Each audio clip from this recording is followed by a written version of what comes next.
Visión global.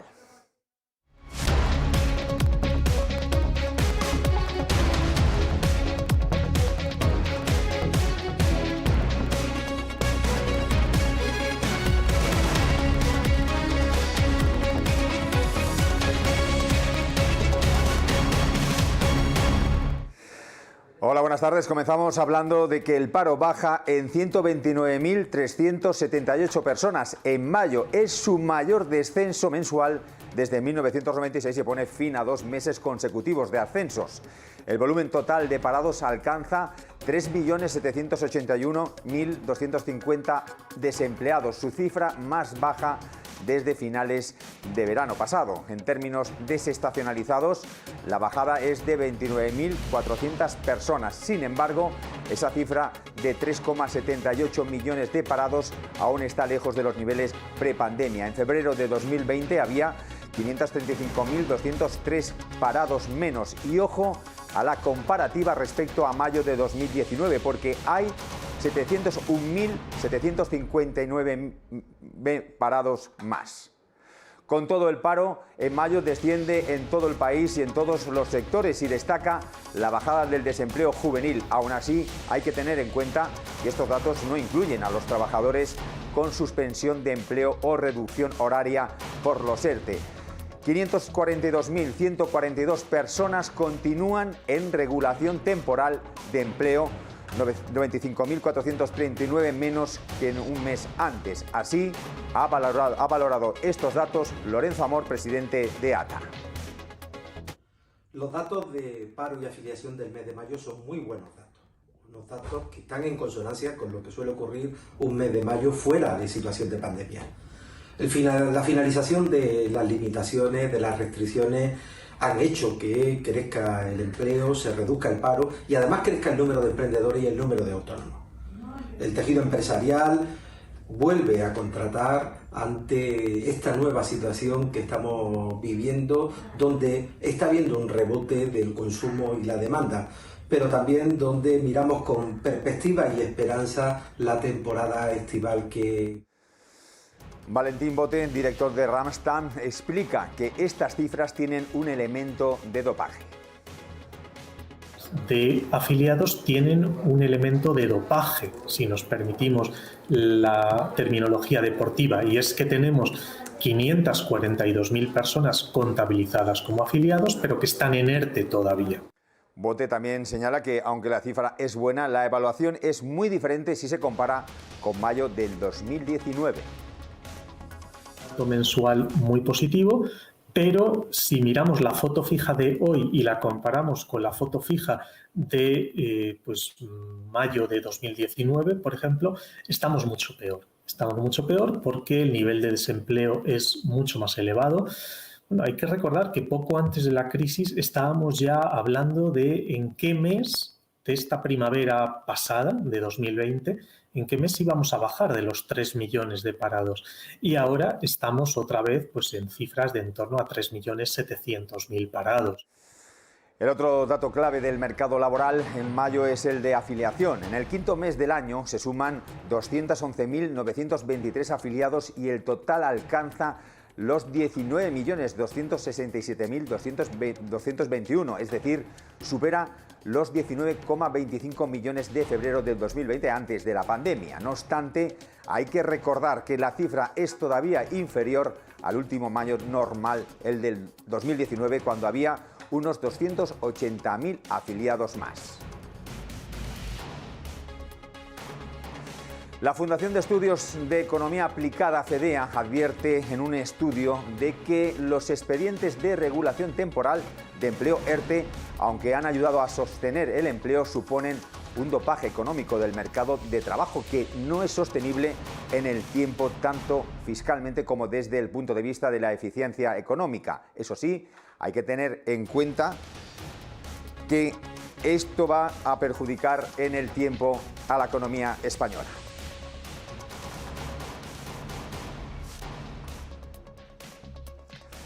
Y la gráfica que van a ver es la del consumo de hoy, desde las 0 horas hasta las 3 de la tarde. Muestra una curva que difiere poco desde la de mayo, cuando aún no se había había producido esa subida de la luz.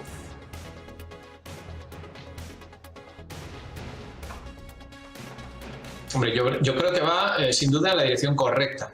Es insuficiente la medida y además me parece que tiene un problema, que es que se ha tramitado como anteproyecto de ley, lo cual quiere decir que como mínimo tiene 9 meses para la entrada en vigor.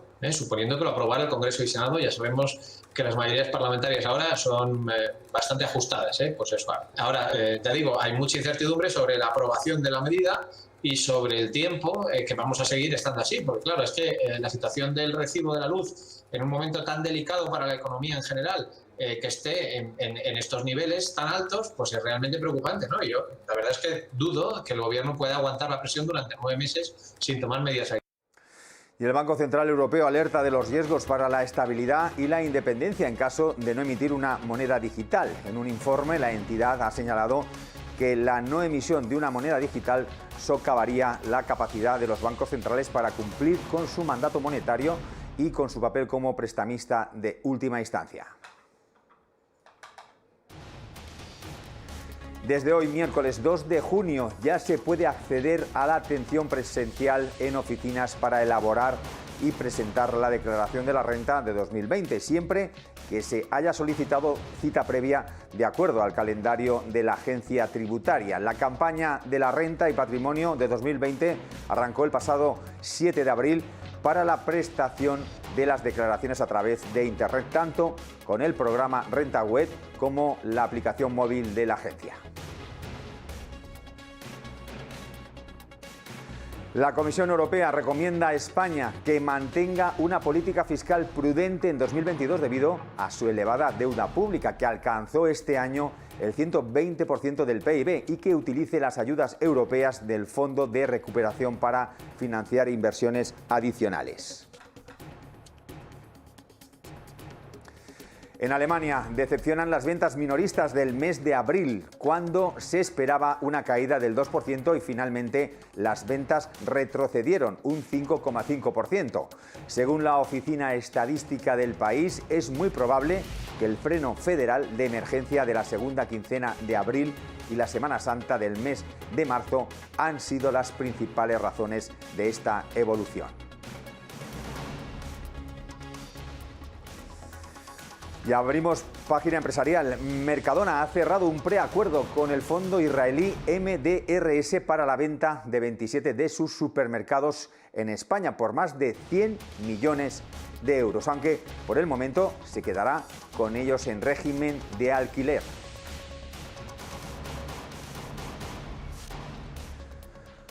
Uno de los mayores fabricantes de chips, TSMC, ha empezado la construcción de una nueva fábrica en Arizona. La compañía taiwanesa invertirá $12.000 millones en levantar la planta en Estados Unidos.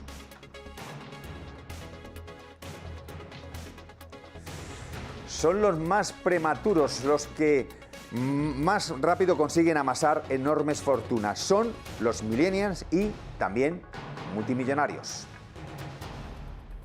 Antes de cumplir los 40.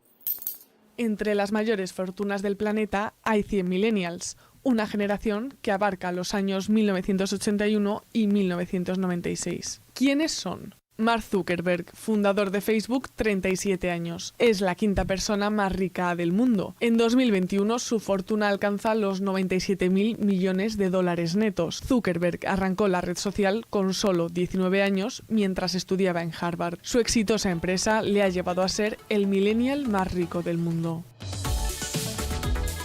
Otra red social, TikTok, ha hecho rico a Zhang Jimin. Con solo 37 años preside ByteDance, gigante asiático y matriz de la app de vídeos cortos. En todo el mundo apenas hay 38 personas con más dinero que él. En su país, China, es la 9ª persona con mayor fortuna y también uno de los más jóvenes en colarse en esa lista. A su corta edad acumula un patrimonio multimillonario, $35.600 millones. En China también se encuentra la tercera millennial más pudiente. Es Yang Huiyang, de 39 años. Es la máxima accionista con el 57% de los títulos del gigante inmobiliario chino Country Garden Holdings. A los 25 años, su padre le traspasó esa participación en la desarrolladora inmobiliaria. Tiene 29.600 millones de dólares. Facebook ha hecho rico a otro millennial, Dustin Moskovitz, el compañero de piso de Zuckerberg en Harvard. Tiene 37 años y en 2004 trabajó con su amigo en el lanzamiento de la red social. Aunque después se desligó de la compañía y emprendió su propia carrera, su fortuna procede en gran parte del 2% de acciones que posee de Facebook. Su patrimonio asciende a los 17.800 millones de dólares netos.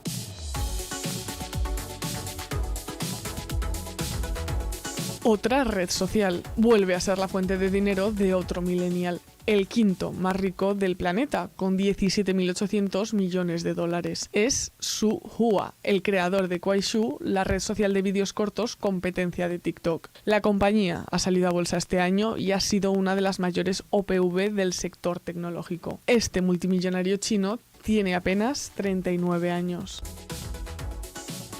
En el mundo hay 2.755 multimillonarios, 100 de ellos millennials. Y datos sobre la pandemia. La última información de Sanidad deja 4.388 nuevos casos de coronavirus y 30 fallecidos. La tasa de incidencia baja un punto y se sitúa en 120 casos. Es el nivel mínimo desde el pasado mes de agosto. Algo más de 9.400.000 españoles han sido vacunados con la pauta completa, mientras que casi 18.180.000 han recibido una dosis. La Comisión de Salud Pública ha acordado administrar la vacuna de Janssen de una sola dosis también a personas de entre 40 y 49 años.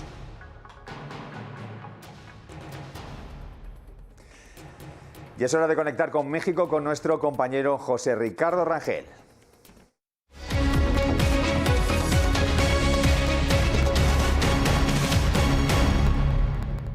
José Ricardo, ¿qué tal? Buenas tardes.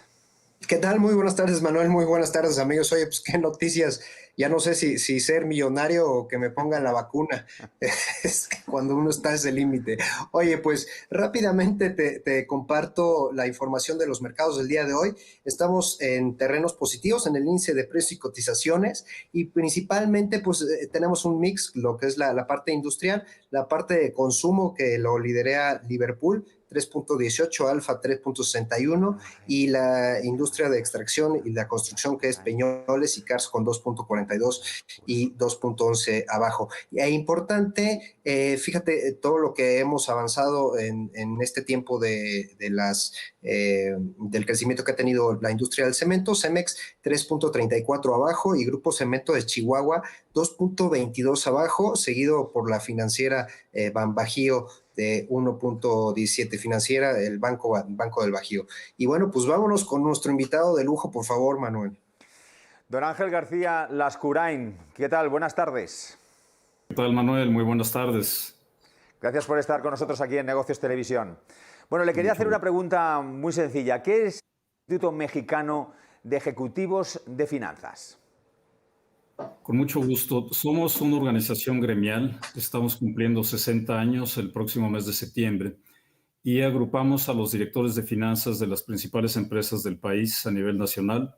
Estamos divididos en una estructura matricial. Tenemos grupos regionales en los principales estados del país, 20 grupos regionales, y tenemos también una estructura técnica convencionales en los cuales se abordan diferentes temas de interés para la gestión empresarial desde la óptica de la gestión financiera, fiscales, de emprendimiento. Abordamos también con profundidad el desarrollo de diferentes sectores como el de energía, temas como infraestructura. Entonces tenemos una composición tanto física regional como con un enfoque técnico muy especializado.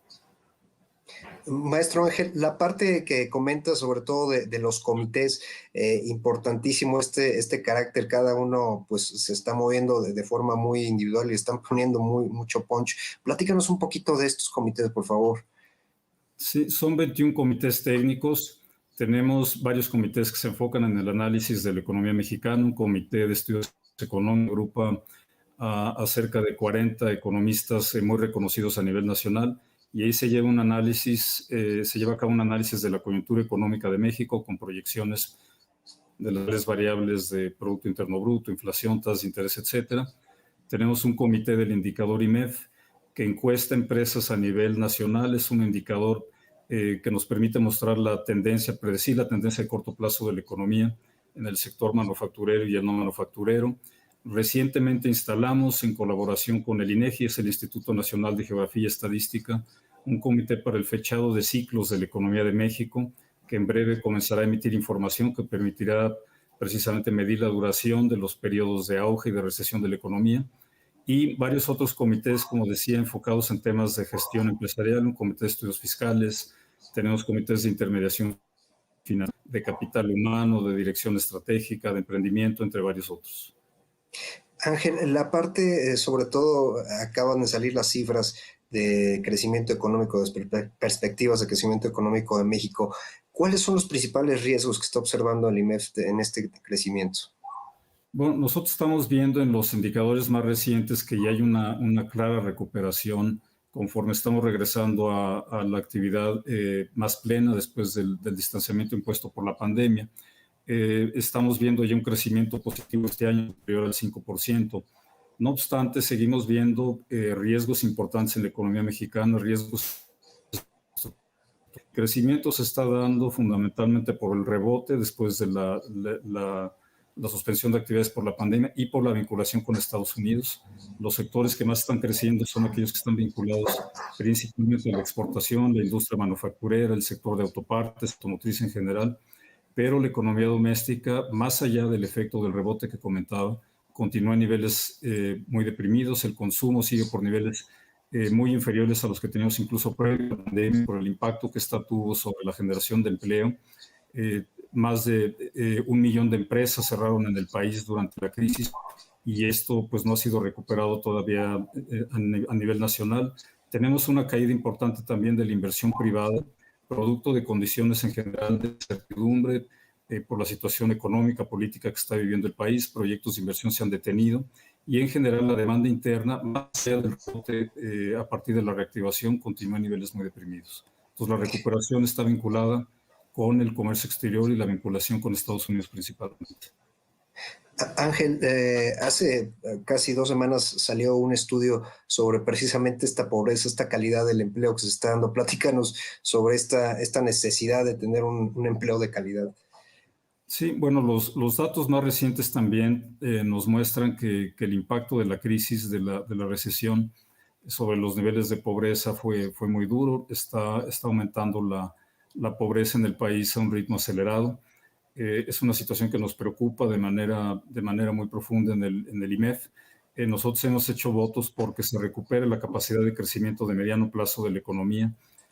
Había una serie de reformas estructurales que se habían implementado en México para atraer la inversión y que se han venido desmantelando, pero no se han implementado otras medidas, con lo cual la posibilidad de generación de empleos bien remunerados, que es desde nuestra perspectiva la principal manera de combatir la pobreza a través del crecimiento económico y la generación de empleos bien remunerados, pues se ve reducida, se ve inhibida.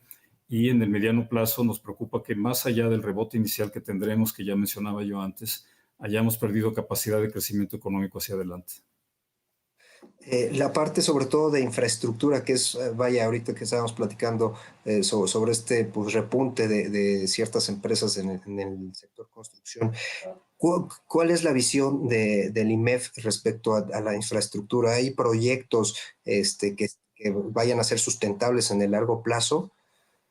Sí, hay una serie de proyectos hay una lista de proyectos prioritarios, más allá de los proyectos emblemáticos del gobierno federal. Hay una lista de proyectos que se han incluido de manera prioritaria entre el sector privado y el sector público que se están impulsando. No obstante, a pesar del impacto positivo que pueden tener sobre diferentes regiones del país, no alcanzan a compensar la caída en el resto de los sectores de la economía nacional, por lo cual son una contribución positiva, sin duda, pero no suficiente para la recuperación del crecimiento y del empleo en general.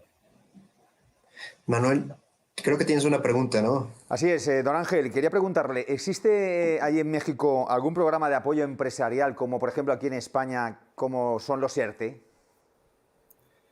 Es una buena pregunta, Manuel. Durante el año pasado, durante el impacto más profundo de la pandemia en diferentes países, en España, en Europa, en Estados Unidos, en Canadá, se implementaron diferentes medidas de apoyo para proteger las fuentes de empleo, para proveer liquidez a las empresas, a las familias. En México no hubo medidas suficientes, el volumen de los apoyos fue menor al 1% del tamaño de la economía. Por dar un dato comparativo, en Brasil se llegó al 4%, en otros países latinoamericanos tasas similares. En Estados Unidos el 18% de la economía el año pasado, en México fue inferior al 1%. Hubo apoyos insuficientes que fueron los que generaron ese resultado que comentaba yo antes. Más de 1 millón de empresas cerraron de manera definitiva y más de 12 millones de personas perdieron su empleo el año pasado. Buena parte lo han recuperado a inicios de pero todavía seguimos en una situación débil en términos de la economía doméstica y la demanda doméstica. Don Ángel, la parte sobre todo, ustedes tienen en sus filas a CFOs tanto de corporativos como de pymes. ¿Cuál es el sentimiento al respecto de esta situación de apoyo? Y sobre todo, las condiciones con las que ellos están, hoy por hoy, los que todavía están sobreviviendo. ¿Nos puedes platicar un poquito al respecto? Sin duda, desde el año pasado nosotros hemos venido insistiendo en la necesidad de generar este tipo de apoyos. Desde nuestra perspectiva, no puede haber un desarrollo de mediano y largo plazo si no hay crecimiento económico, y el crecimiento económico está fundamentado principalmente en la inversión privada, en la inversión de las empresas. Pues la mejor manera de impulsar el desarrollo de México y de impulsar un desarrollo social también, combate a la pobreza, mejores condiciones de vida, es a través del fomento decidido en la inversión privada. Y nos parece que ha sido insuficiente el año pasado en el contexto de la pandemia, pero aún el día de hoy, cuando estamos ya saliendo de la pandemia, el entorno general para el desarrollo de proyectos de inversión continúa afectado por la incertidumbre. Ha habido una serie de eventos, de iniciativas de ley que se han llevado al Congreso que son antimercado y que generan esta situación de falta de confianza en el Estado de Derecho para los proyectos de inversión de mediano plazo. El entorno en general sigue siendo de incertidumbre. Ahora tenemos en la puerta el proceso electoral del próximo domingo, que es el proceso más grande en la historia de México, y dependerá en buena medida de los resultados de esa elección qué ocurrirá con el ambiente para la inversión en los siguientes meses. El tema de financiamiento, don Ángel, ¿cómo lo está percibiendo todos los miembros del IMEF? Bueno, el financiamiento, la banca en México está muy capitalizada, son instituciones muy sólidas, hay financiamiento disponible. El problema no es tanto el acceso a los recursos, sino la viabilidad de los proyectos de inversión en ese entorno de incertidumbre al que me refería. No es un problema de falta de recursos, es un problema de solidez de los proyectos en términos de la capacidad de recuperación de esas inversiones y de poder gestionar los riesgos de manera predecible, un entorno suficientemente gestionable para llevar a cabo esos proyectos con un nivel de riesgo manejable y aceptable.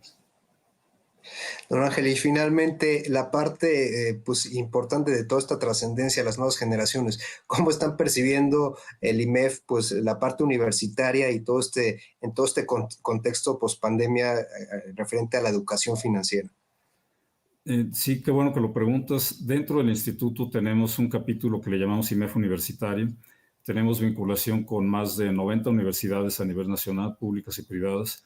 Lo que hacemos es acercar a los jóvenes estudiantes de carreras de finanzas o carreras afines hacia las mejores prácticas de gestión financiera al interior de las empresas. Tenemos numerosas actividades con ellos a través de congresos, situaciones técnicas. Tenemos también actividades de mentoría para los jóvenes universitarios en diferentes temas que les permitan tener más herramientas y mayor experiencia y conocimientos para salir al mundo laboral más preparados. Entonces tenemos una actividad intensa, importante con las universidades a nivel nacional.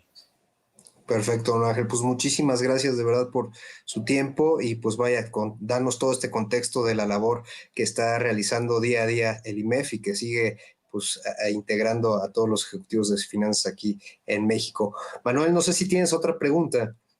Todo muy bien, gracias, don Ángel. Gracias por estar en Negocios Televisión, un placer. Gracias, Manuel. Gracias, José Ricardo. Gracias por la invitación. Gracias, don Ángel. Nos vemos el día de mañana, Manuel. Hasta mañana, José Ricardo. Gracias. Pues es hora de ver la entrevista que ha hecho nuestra corresponsal en Estados Unidos, Visila Bococo, que habla del aceite de oliva español precisamente en Estados Unidos. Nosotros volvemos mañana. Buenas tardes. Adiós.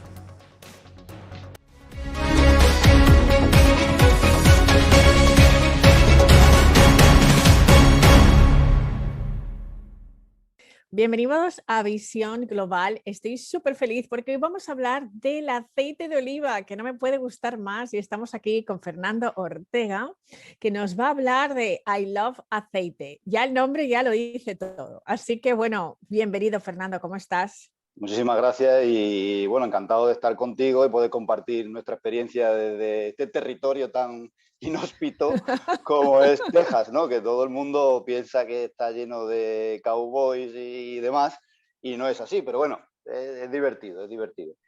Oye, pues cuéntanos cómo llegas a mercado americano y especialmente a Texas, ¿no? Cuéntanos un poquito de tu trayectoria. Pues mira, I Love Aceite empieza en el año 2009 y arranco después de la crisis que hubo en España en el año 2008, tuve que reinventarme, dejamos la empresa que teníamos, una empresa de marketing, comunicación y demás, y recogí un poco el testigo de la herencia de mi abuelo, que es productor de aceite de oliva, que había empezado en torno al año 1950, pero era el típico agricultor español de olivos, es decir, que bueno, que al final no son profesionales, que lo único que tienen el olivo, pues tienen al final a un segundo o a un tercero que le recoge el aceite o se lo lleva a la cooperativa, lo moltura y al final recogen ese producto, o sea, recoge lo que le pagan por kilos y le importa 3 pepinos básicamente qué es lo que va a pasar a continuación con el producto, ¿no? Entonces yo lo que hice fue plantearlo justo al revés, es decir, una vez que tengo el producto, pues en vez de dejar a la mano de Dios que el producto se lo llevaran los italianos, que es lo que habitualmente pasa, lo envasen los italianos y lo vendan como marca italiana, pues ¿por qué no hacerlo yo? Y sobre todo aprovechar fundamentalmente el conocimiento que yo traía ya anteriormente con el tema de internet, redes sociales y demás, y bueno, ahí nació I Love Aceite. El nombre de I Love Aceite es ni más ni menos que la mezcla del mundo, o sea, la cultura nuestra mediterránea y la anglosajona, porque bueno, yo por mi forma, por mi preparación y por mis influencias culturales y tal, siempre he estado muy influenciado por la música norteamericana, por el cine, por la música, por la publicidad. Entonces soy muy fan de los años 60, de los años 70, de la música norteamericana, de la publicidad que se hacía en esa época. Inglaterra no, porque me parecen todo un poquito triste, pero sobre todo la música británica me parece un poquito, pero sin embargo el rock, lo que es la cuna del rock, pues lógicamente, y toda esa influencia de marcas como Harley Davidson, pues lógicamente la tengo, y además la tengo a hierro, ¿no? Entonces, bueno, esa mezcla dio lugar a I Love Aceite, y prácticamente desde el principio, pues como me volqué mucho en el tema de exterior, pues empezaron a surgir posibilidades, empecé a exportar a China, empezamos a exportar bueno, pues al final, en los 2 primeros años, pues creo que habíamos mandado aceite ya a 20 y tantos países del mundo. Yo tenía en mente Estados Unidos porque es el principal y el gran mercado, ¿no? Lo que ocurre es que Estados Unidos, pues lógicamente es un país complejísimo, grandísimo y mucho más complicado de lo que la gente se imagina. O sea, la gente se imagina que Estados Unidos es Nueva York, es Chicago o es Washington o Los Ángeles, y sin embargo no, son 50 estados, cada uno de su padre y de su madre. Entonces, lógicamente, eso me llevó muchísimo tiempo. Y en el año 2006, en el año 2015, 14, 15, coincidí con una misión comercial de San Antonio en Madrid. Y entonces, bueno, lo organizó la Cámara de Comercio de Madrid. Venían buscando fundamentalmente empresas grandes en el sentido de, bueno, gracias a la empresa renovable, de coche, en fin, empresas que traigan o que generen una creación de empleo importante para la ciudad, ¿no? Porque además, no solamente San Antonio, sino Texas es un estado bastante proclive a los negocios, ¿no? Y de hecho, bueno, se están viniendo muchísimas empresas aquí porque la presión fiscal es muy baja, no hay impuestos federales, la comida, por ejemplo, no tiene tasa, no tiene impuestos, los servicios tampoco. Entonces, bueno, hay muchísimas ventajas para instalarse en Texas, ¿no? Y me pareció bastante interesante la presentación, o sea, la descripción que hicieron del estado de Texas, fundamentalmente porque, claro, tienes Houston, que es el segundo puerto con más tráfico de Estados Unidos, con un triángulo formado por el Metroplex de Dallas y San Antonio y Houston, con Austin en el centro. Bueno, pues que prácticamente pues, representan las 3-4 ciudades más grandes de Estados Unidos dentro del top 10 que hay, ¿no? Entonces, me parecía con 20 y tantos millones de personas, con lo cual dije, bueno, ¿por qué no San Antonio? ¿Por qué no Texas? Yo sí que sabía que no quería empezar, por ejemplo, en Nueva York o en Miami, donde, bueno, digamos que la competencia es tan fuerte que básicamente me iba a encontrar la misma situación que estaba encontrando en Europa, ¿no? Y bueno, me vine con mi maleta y con $500, mi maleta verde, siempre lo cuento con mi maleta verde y $500 en el bolsillo. Y llegué en enero del 16 y aquí sigo. Y aquí sigo, estuve yendo y viniendo y demás, pero al final, bueno, encontramos los primeros clientes, nos hicieron las primeras compras, los primeros pedidos y bueno, ya a partir de ahí, pues todo lo que hemos ido creando a lo largo de estos 5 largos años ya en torno a ese universo gastronómico que hemos ido creando, de cultura, de tradición, de eventos, que hemos ido creando alrededor de la marca, que bueno, que yo creo que aquí en esta parte de Texas y en esta parte de San Antonio, fundamentalmente con la influencia alrededor de Boerne, New Braunfels, incluso llegamos a Austin, tenemos distribución en Houston y en Dallas, pues bueno, sobre todo con la comunidad española somos bastante conocidos, creo yo.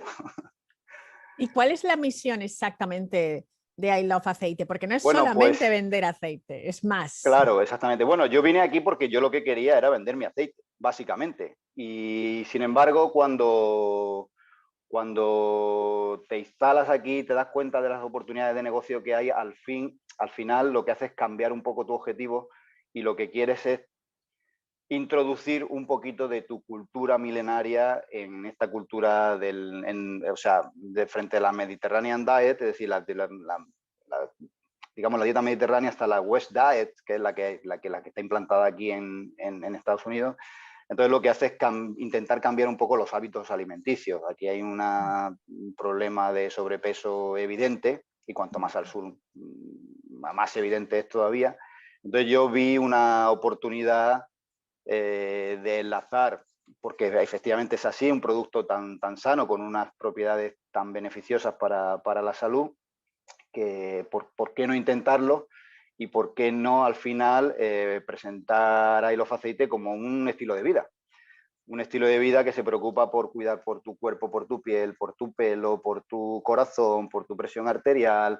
Hemos dado cursos de formación tan básicos como es cómo sentarse en una mesa o cómo coger los cubiertos y cosas así, ¿no? Al final es traer un poco, yo no diría que la vieja escuela europea, pero sí que es cierto que ese glamour, ese toque cool que tiene la gastronomía europea, adaptándola lógicamente a donde estamos. Ojo, no nos olvidemos que estamos en Texas, no estamos en Nueva York, no estamos en Chicago, no estamos en Boston. Por lo cual, bueno, aquí tenemos que pelear duro, porque hay una cultura Tex-Mex muy fuerte. Y bueno, pero bueno, ahí adaptándonos bien y incluso introduciendo elementos de la cultura de aquí, pues la verdad que al final hemos terminado por engarzar muy bien y bueno, tenemos nuestro pequeño nicho y tenemos nuestros eventos que siempre tienen bastante gente, nos conocen mucha gente y bueno, al final yo no diría que un pedacito de España en San Antonio, que al fin y al cabo, lógicamente, fue fundada por españoles, sino a mí me gusta más hablar de nuestra tradición milenaria mediterránea, ¿no? Que al final es lo que traemos aquí, porque cuando hablamos del olivo y de todas las cosas que trae el olivo en sí, pues bueno, ya eso nos enlaza incluso con la mitología griega que nos lleva 4.000 o 5.000 años antes de Cristo, ¿no? Con lo cual, evidentemente, es mucho más que simplemente la cultura gastronómica española. Qué bueno. Oye, cuéntame, ¿qué cifras podrías compartir con nosotros de consumo de aceite de oliva en Estados Unidos y de dónde proviene la mayor parte del aceite de oliva que se consume? Bueno, históricamente el principal proveedor de aceite, de los aceites de oliva, porque en realidad estamos hablando de que aceite de oliva hay 4 categorías comerciales, está el virgen extra, está el olivas a secas y el orujo de oliva, ¿no? O sea, las 4 categorías comerciales que son las que se venden, las que se comercializan. Históricamente el primer proveedor siempre ha sido Italia. Pero no porque Italia fuera el primer productor, porque el primer productor mundial siempre es España, ¿no? Para hacer una idea, este año Italia ha producido como 300.000 toneladas de aceite y España ha llegado a 1.300.000. Pero es que hace 3 años, cuando Italia sufrió una crisis enorme en su producción, apenas llegaron a las 100.000 toneladas, que no tienen ni para su consumo interno, y España llegó a 1.300.000, 1.400.000, que es lo que habitualmente de media suele producir. Entonces, Estados Unidos consume aproximadamente unos 350.000 toneladas al año de aceites. La inmensa mayoría del aceite entra a granel importadas por las grandes operadoras que hay de aceite, evidentemente de capital español, de capital italiano, muchísimo viene a granel. Y además, últimamente, como hace 2 años se introdujeron también las tasas arancelarias del 25%, pues eso fomentó mucho más la entrada de graneles, ¿no? Y prácticamente el aceite envasado, de hecho, en enero del año pasado, prácticamente habían caído las importaciones de aceite de oliva virgen extra español envasado, habían caído un 90%, porque claro, al final la tasa arancelaria del 25% habían dejado al aceite español fuera completamente del mercado, ¿no?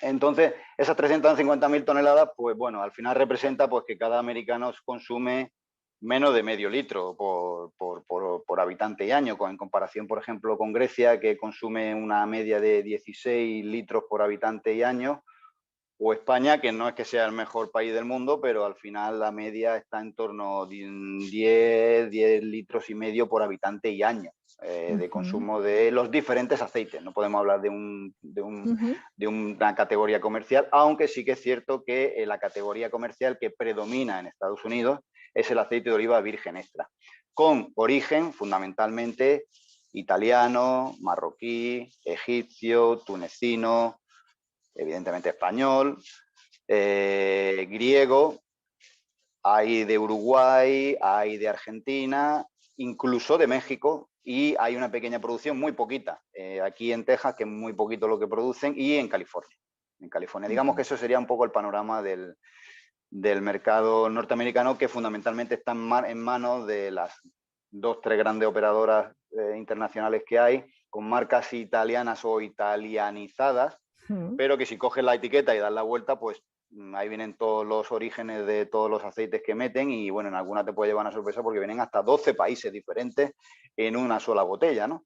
Entonces, bueno, y es rarísimo encontrarse aceites que provengan de un solo país, ya sea Italia, ya sea Grecia, California, es decir, que es muy raro encontrarlo porque evidentemente estamos hablando de pequeña cantidad, o de España, ¿no? O sea, el aceite español, además, de hecho, ya te digo que en el último año prácticamente ha desaparecido de las vitrinas de cualquier sitio, a excepción, lógicamente, bueno, pues de este pequeño impulso que se ha dado este año como consecuencia de la cancelación durante 4 meses de la tasa arancelaria, que yo creo que eso ha animado un poquito, nos ha animado a todo un poquito más a seguir trayendo aceite envasado y ahorrarnos ese 25%, que al fin y al cabo es sobreprecio de factura, que es muchísimo dinero. Cuenta mucho, claro.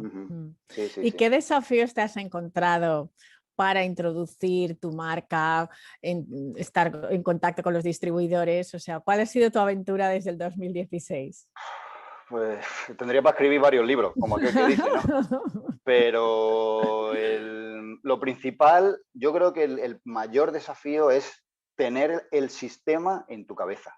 Estados Unidos es un sistema, el país en sí es una inmensa empresa, una empresa gigantesca. Entonces tienes que entenderla, tienes que comprenderla, tienes que saber cómo funciona, tienes que saber al final cada pasito que das, quién lo hace, quién no, o sea, todo un complejo engranaje que cuando llega aquí, pues lógicamente pues te sobrepasa, ¿no?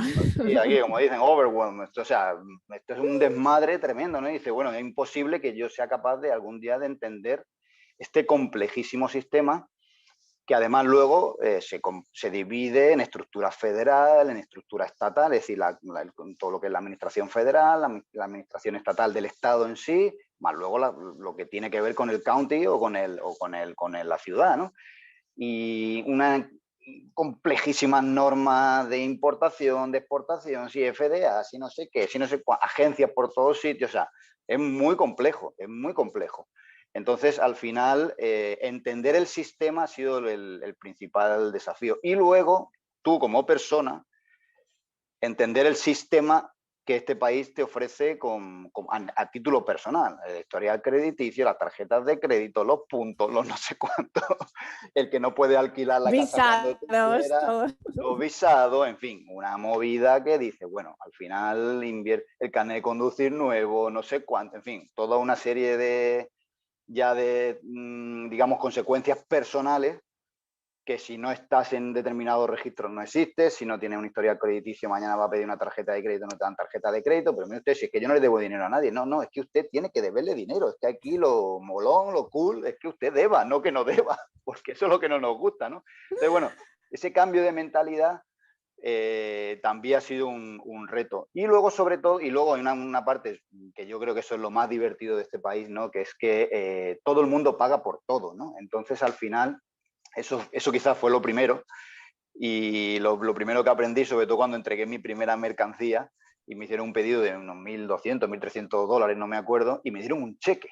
Bueno, no te pueden imaginar los 15 o 20 minutos que fui desde la tienda hasta el banco diciendo, Fernando, acabas de meter la pata, acabas de vender el primer aceite y te han dado un cheque que seguro que no tiene fondo.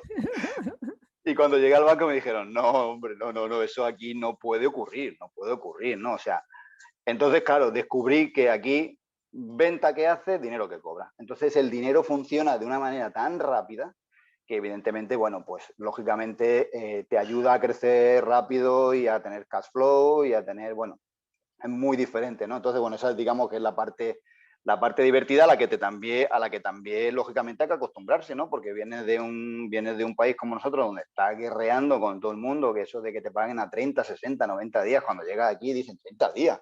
What the heck? ¿Cómo 30 días? ¿Eso qué? ¿90 días?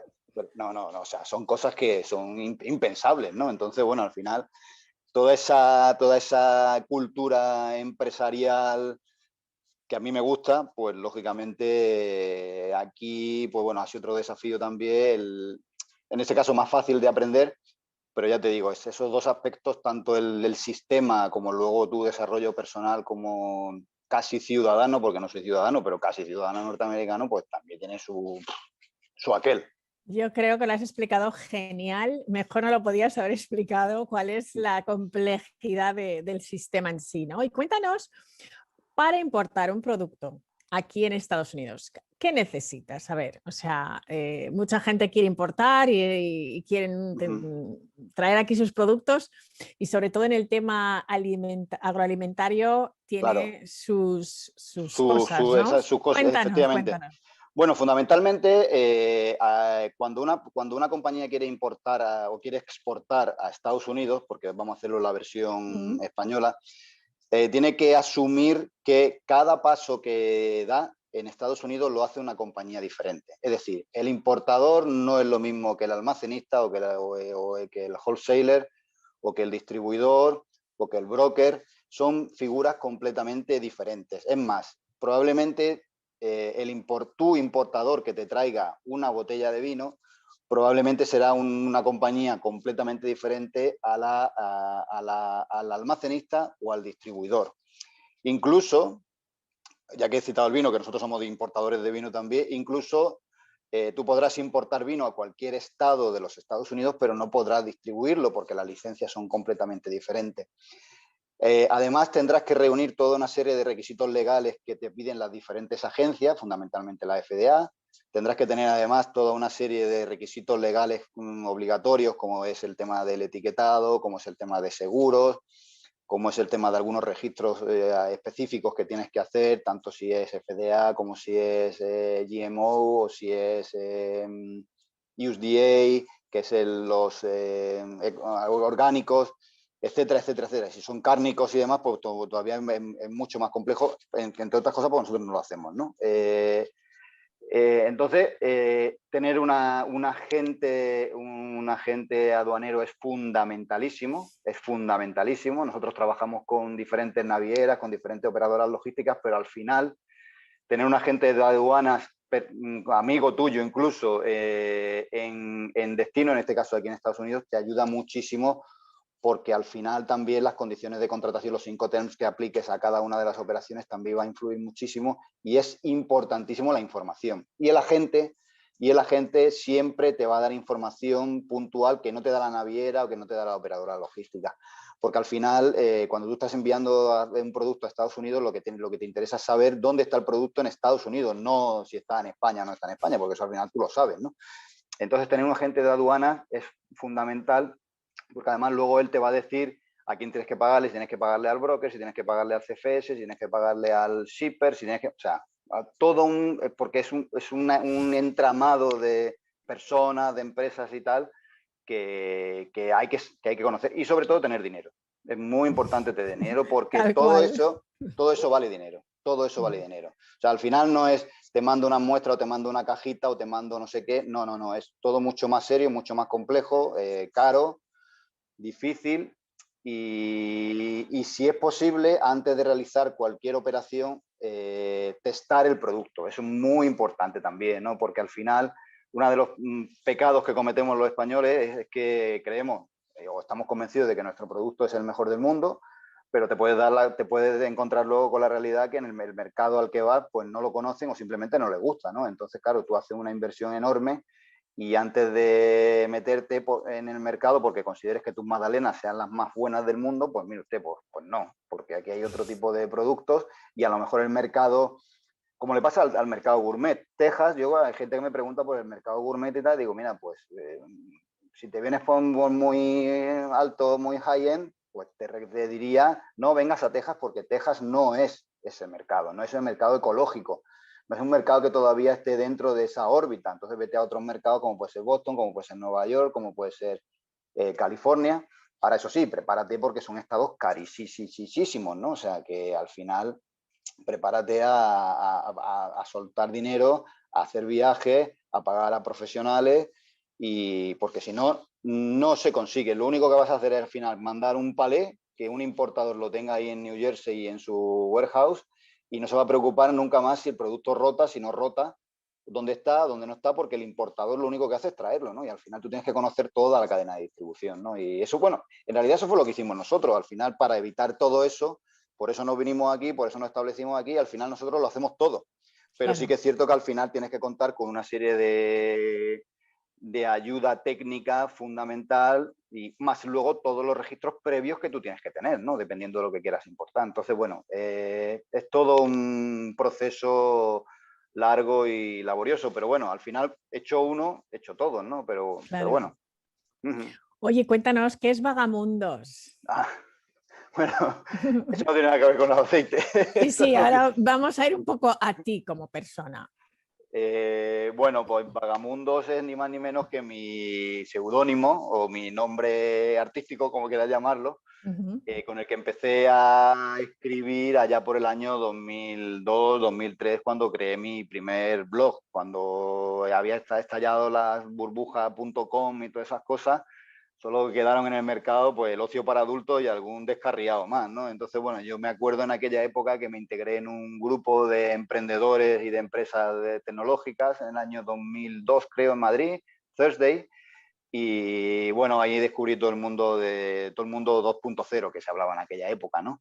Entonces a un lado estaban los de los ocios para adultos y en otro lado estaban los dialers, esos que donde llamaba y te cobraban y no sé qué, y unas movidas de esas, ¿no? Y luego estábamos los que inventamos, los que queríamos vender libros digitales y cosas de esas, y nos decían, bueno, estás loco, ¿quién va a comprar un libro digital? De hecho, mi primer proyecto en internet fue publicatulibros.com, que era libro digital, y la gente decía, ¿pero quién va a comprar un libro digital? Bueno, pues fíjate dónde estamos, ¿no? O sea, que tuvimos luego un periódico digital que la gente decía, bueno, pues no, pues facturábamos muchísimo dinero en publicidad con noticias cada día, ¿no? Entonces, yo empecé a utilizar el seudónimo Vagamundos y porque empecé a escribir en blogs. Yo hacía escritura clásica, es decir, con mi ordenador o con mi máquina, y luego descubrí portales donde te publicaban, bueno, pues poesía y esas cosas, que era lo que yo en ese momento estaba vinculado, o sea, estaba muy volcado con el tema de la literatura. Y bueno, y ahí empecé con mi blog y luego lo convertí en marca personal, porque a partir de ahí, pues bueno, ya entré con el tema de diseño, entré con el tema de la fotografía, que me llevó por otro derrotero completamente diferente, mucho más creativo. La literatura me apasionaba, me encantaba, pero no me daba ni un duro. Y bueno, la fotografía he hecho mis pinitos, he trabajado con marcas de moda tanto en España como en Estados Unidos. Aquí hago realtor también, hago properties, hago un montón de cosas.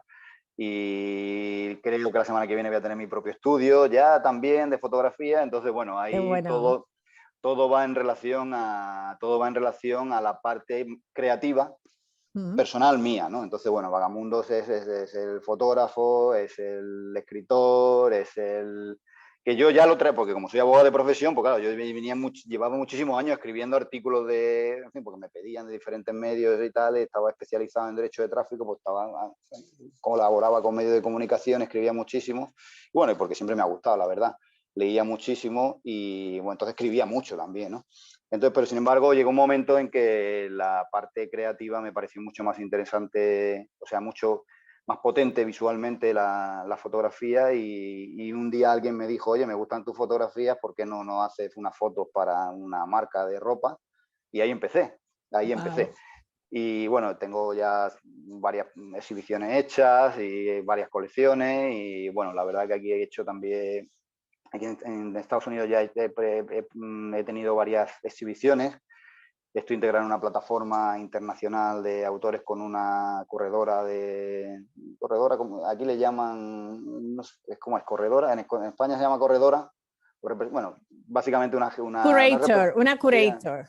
¿Curator? Exactamente, eso es, exactamente. Entonces, bueno, que te representa y, bueno, presenta tu obra a exposiciones nacionales e internacionales y que está en Canadá. Entonces, bueno, la verdad que todo eso es lo que es Vagamundos. Y ahora además, pues encima, pues no solamente he hecho todo eso, sino que me pongo detrás de los fogones y cocino. y cocino. Entonces ahí ya sí que lo mezclo todo, ¿no? Me encanta, muy renacentista lo que nos estás contando. Bueno, al final es que la ventaja es que como aquí te dejan hacerlo todo y todo te lo celebran, pues claro, uno se viene arriba y dice, bueno, fantástico, ¿no? Porque yo no me podía imaginar tampoco que un día me fueran a decir, oye, pues, si cocinas te pagamos, ¿no? Y digo, bueno, si es que yo no soy cocinero ni nada. Bueno, pues sí, pues ya me llaman chef, voy con mi chaqueta, me llaman a eventos, tengo una empresa de catering, que forma parte de ese universo gastronómico que te comentaba antes de I Love Aceite, pero al final el que se pone detrás de las paelleras soy yo, ¿no? Entonces, bueno...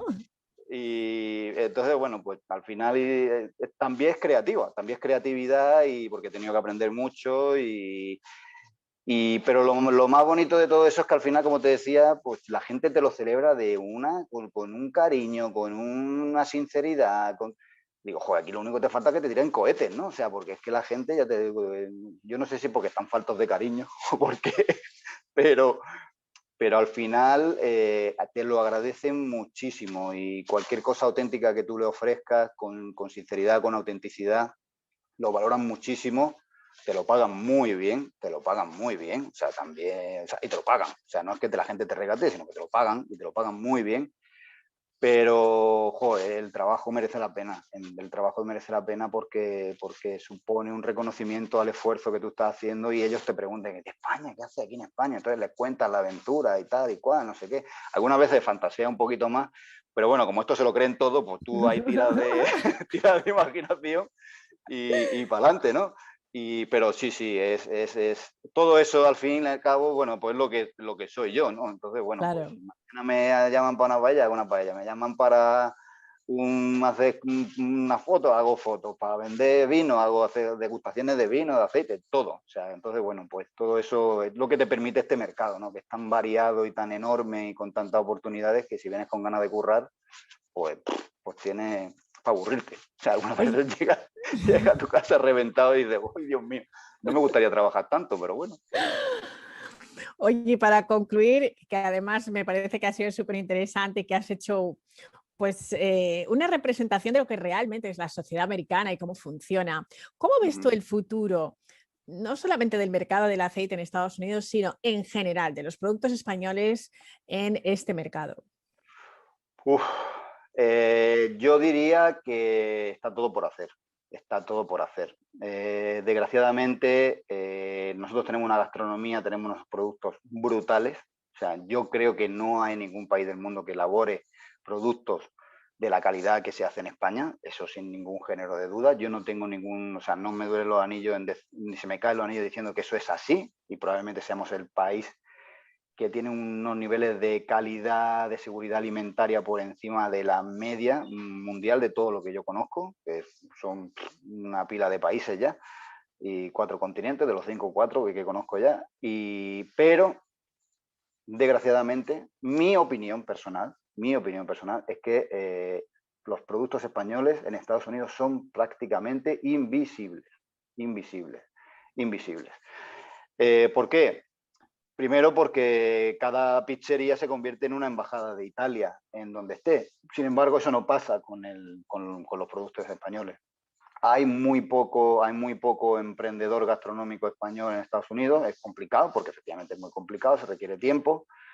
Y al final está todo concentrado en 3 sitios, ¿no? Entonces, claro, cuando tú vas a cualquier estado tan grande como puede ser Texas y te das cuenta que al final la presencia de productos españoles es prácticamente inexistente, ¿no? Y la gente no conoce nada, o sea, y la gente que conoce algo de España es porque ha viajado ahí en verano y tal, pero no conoce nada. O sea, tú aquí hemos traído espárragos blancos de los de Navarra y cuando los has puesto en el plato la gente pues se ha asustado porque no sabe lo que era aquello, ¿no? O sea, pues, pues es que eso es así, ¿no? Entonces, o las anchoas y te dicen, o las gambas que no se las comen con cabeza y cosas así, ¿no? Entonces, está todo por hacer. Haría falta mucha más presencia de marcas, haría falta mucha más presencia de importadores, pero no de importadores americanos, sino de compañías españolas establecidas aquí. Está Inés Rosales, hay compañías grandes que ya están aquí, Inés Rosales vende las tortas que se venden en España, ¿no? Pero ellos pueden contar también la experiencia en ese sentido de, y una torta, una torta es una torta, ¿no? Pero claro, tú llegas aquí a San Antonio y dices que es una torta y la gente se piensa que es un bocadillo mexicano, que no es una torta de las nuestras, ¿no? Entonces, todo ese tipo de cosas que al final hacen las cosas bastante complicadas. Y creo sinceramente que está todo por hacer. Es un país enorme. La calidad yo creo que aquí la pagan sin ningún género de duda, pero amigo, tienes que venirte aquí, tienes que traerte tu maletita verde, tienes que echarte tus $500 al bolsillo y eso no todo el mundo está dispuesto a hacerlo porque al final el choque cultural es muy grande. El choque cultural es muy grande y no todo el mundo entiende la cultura norteamericana, no todo el mundo está preparado para la cultura americana. Luego también es un mercado que está muy segmentado y entonces tienes que saber muy bien a quién te diriges. Al mercado hispano, al mercado afroamericano, en fin, es complicado. Entonces, eso requiere de tiempo y sobre todo requiere de dinero. Productos sabemos que tenemos, pero requiere dinero y no todo el mundo está dispuesto a hacerlo, ¿no? Y entonces, el futuro, yo soy optimista, lógicamente, o sea, yo creo que aquí nos queda a nosotros un camino bastante largo. Pero bueno, como yo, estamos 3 gatos aquí, entonces claro, con un país que tiene 300 y pico millones de habitantes con estas extensiones de tierra y estas cosas, pues hacen falta unos poquitos de miles de tíos aquí vendiendo para que evidentemente pues tuviéramos ese reconocimiento que efectivamente tienen nuestros productos, que ya ahí digo que yo me lo he hecho a peleas con cualquier producto del mundo y no tiene comparación, Bueno, pues oye, Fernando, no sabes qué agradecidos estamos por tu presencia aquí. Yo creo que nos has hecho una masterclass de cómo entrar en el mercado americano y creo que, bueno, toda la audiencia lo va a agradecer y desde luego no va a ser la única vez que hablemos contigo. Así que mantente cerquita, ¿vale? Muy bien. Pues muchísimas gracias y bueno, espero no haberme excedido en... Ha sido todo muy interesante y creo que valía la pena escucharte. Así que bueno, muchísimas gracias de verdad, Fernando, por esta entrevista. Muy bien, muchísimas gracias. A vuestra disposición.